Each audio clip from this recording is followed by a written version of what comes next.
धाकड़ खबर बेखौफजुमा बेबाक अंदाज। धाकड़ खबर के न्यूज़ रूम में आपके साथ हूं अकरम रईस खान। चुनावी प्रक्रिया के दौरान पश्चिम बंगाल यानी वेस्ट बंगाल में अभी तक 45 लोग मारे जा चुके हैं। जी हां, ध्यान से सुनिए, थोड़ा गौर से सुनिए, क्योंकि ये स्टेटमेंट दिया है भारतीय जनता पार्टी जैसे संस्कारी संगठन के सबसे संस्कारी धुआंधार प्रवक्ता माने जाने वाले संबित पात्रा ने। आज 12:30 बजे के आसपास उन्होंने लंबी चौड़ी प्रेस कॉन्फ्रेंस करके बताया कि कैसे पश्चिम बंगाल में अभी तक चुनावी प्रक्रिया के दौरान 45 लोगों की हत्याएं की जा चुकी हैं। और इससे पहले 2021 में क्या हुआ था, 2016 में क्या हुआ था, और उससे पुराना इतिहास भी उन्होंने आज मीडिया कर्मियों यानी भोंपू मीडिया के दलाल चाटुकार दंगाई पत्रकारों के सामने रखा। जिसके बाद सवाल पैदा हुआ कि भैया जिस दिन चुनावी नतीजे आ रहे हैं और चुनावी नतीजों में भारतीय जनता पार्टी की बैंड बज रही है, उसी दिन इस तरीके के आंकड़े लेकर प्रेस कॉन्फ्रेंस क्यों की गई है।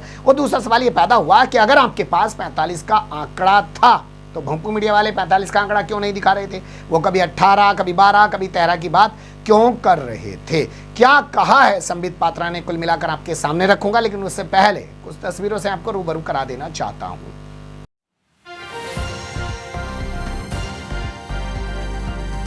तस्वीरें देखना शुरू कर दीजिए। यहां छपी तमाम खबरों में बताया जा रहा है कि रुझानों में टीएमसी यानी कि तृणमूल कांग्रेस ममता बनर्जी की पार्टी को जबरदस्त बढ़त मिली है। बीजेपी को भी कुछ सीटें मिल रही हैं, इसके अलावा कम्युनिस्टों को भी कुछ सीटें मिल रही हैं। कांग्रेस के बारे में बताया जा रहा है कि उसका कहीं कोई खाता खुलता हुआ दिखाई नहीं दे रहा है। आज मतगणना के दौरान भी वहां पर हिंसा हुई है। और इसके अलावा आपने देखा कि कल पश्चिम बंगाल के राज्यपाल सीवी आनंद बोस ने दिल्ली में आकर अमित शाह से मिलकर बताया कि कैसे कैसे वहां पर सब कुछ चुनाव के दौरान हिंसा का तांडव देखने को मिला। और आज मतगणना के दिन भी बताया जा रहा है कि वो क्षेत्र में घूम रहे हैं, ठीक उसी तरीके से जैसे 8 जुलाई को मतदान के दिन फील्ड में क्षेत्र में घूम रहे थे एक पार्टी वर्कर की तरह। इस तरीके के आरोप जो है टीएमसी की ममता बनर्जी की पार्टी की ओर से लगाए गए हैं। अब आपके सामने बाकी सवालों को बाद में रखूंगा, पहले संबित पात्रा की प्रेस कॉन्फ्रेंस रख रहा हूं, उसे सुन लीजिए।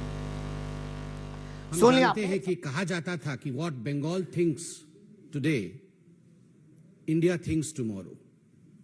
जिस भूमि से कभी वंदे मातरम के शब्द उपजे थे, आज बड़े दुख के साथ कहना पड़ रहा है कि आज उसी भूमि में थैंक्स टू टीएमसी जिस प्रकार की हिंसा हो रही है वो अपने आप में अप्रत्याशित है। इससे पहले कभी इस प्रकार की हिंसा न हमने कभी देखा था, न किसी चुनाव में सुना था। चुनाव और हिंसा आज बंगाल में पर्यायवाची शब्द बने हुए हैं। और बंगाल में ये कोई पहली बार हो रहा हो ऐसा विषय भी नहीं है। इस बार के पंचायत के चुनाव जो कि अभी 8 जुलाई को संपन्न हुए, आज काउंटिंग चल रहा है। आज अखबारों में हर जगह ये खबर छपी है कि लगभग 45 लोग आज तक, जब से नॉमिनेशन आरंभ हुआ है और काउंटिंग अभी चल रहा है, लगभग 45 लोगों की हत्या की जा चुकी है। 45 people have died as of today as far as the panchayat elections of 2023 in West Bengal is concerned.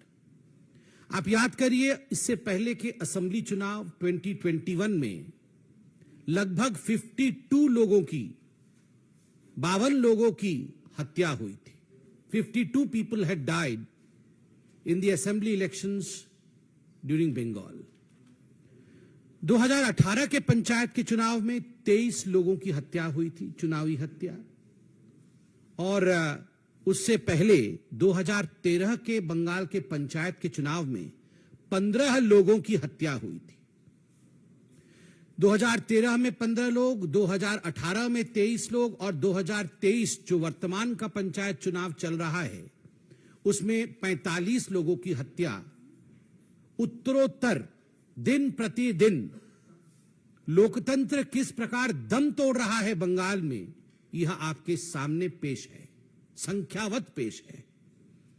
बंधुगण, केवल हत्याएं नहीं, आप अगर अखबार पढ़ेंगे तो जिन शब्दों का प्रयोग सर्वाधिक किया गया है बंगाल के पंचायत के चुनावों को लेकर, वो शब्द है फायरिंग, गोलीबारी।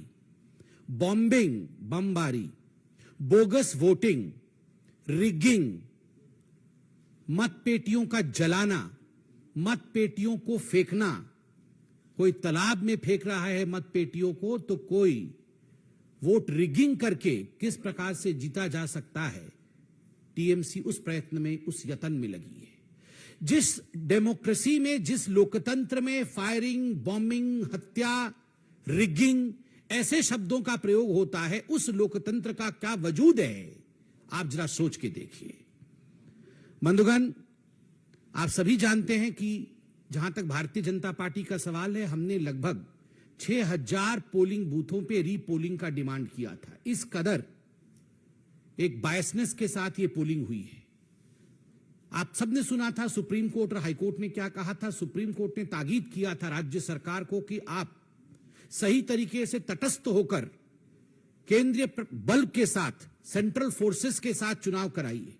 सेंट्रल फोर्सेस तो गई, मगर डिप्लॉयमेंट जो सेंट्रल फोर्सेस के हुए, उनका ठीक तरह से डिप्लॉयमेंट राज्य की सरकार ने नहीं किया। जो सेंसिटिव बूथ होती है, उनकी संख्या छुपाई गई, सेंसिटिव बूथ का डाटा दिया नहीं गया। सेंट्रल फोर्सेस के होने के बावजूद 45 लोगों की हत्या, यह दिखाता है कि राज्य सरकार किस प्रकार से एक प्रायोजित रूप से इन हत्याओं को अंजाम दे रही थी। यह एक स्टेट स्पॉन्सर्ड मर्डर है।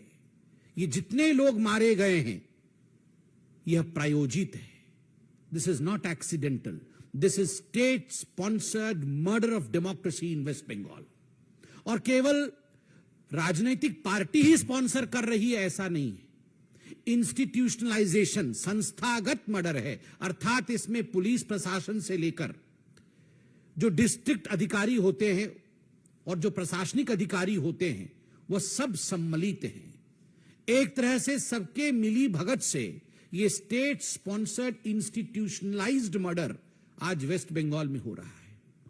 सुन लिया आपने संबित पात्रा को। अब यहाँ सबसे बड़ा सवाल ये पैदा होता है कि भैया अगर आपके पास 45 लोगों की हत्या का आंकड़ा था, तो भोंपू मीडिया तो सुबह से चला रहा है कि 62 लोगों की हत्या हो चुकी है। कल भोंपू मीडिया सीवी आनंद बोस यानी राज्यपाल के अमित शाह से मिलने के बाद बता रहा था 27 लोगों की मौतें हो चुकी हैं, हत्याएं हो चुकी हैं।